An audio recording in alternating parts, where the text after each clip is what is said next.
Albert Camus avait dit cette phrase que j'adore, hein, mal nommer les choses, c'est ajouter au malheur du monde.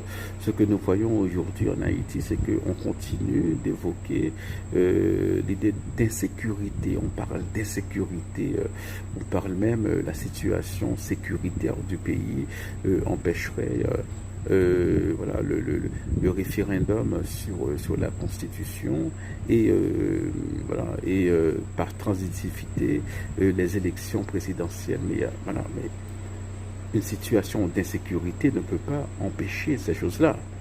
Donc c'est pas juste une situation d'insécurité. Lorsque vous avez 85% de la capitale d'un pays qui est entre les mains de forces qui n'appartiennent pas à l'État, eh bien c'est pas une situation d'insécurité, c'est une invasion, voilà,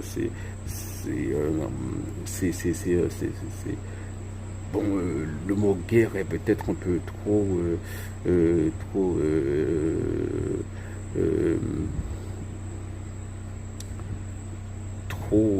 trop fort, hein, peut-être, hein. Mais voilà, c'est un pays qui est assiégé petit à petit. Alors, un pays, c'est une capitale qui est assiégée. Et étant donné que c'est un pays où tout dépend de la capitale, eh bien, si Port-au-Prince tombe, eh bien, c'est quasiment le pays qui tombe, hein. Voilà.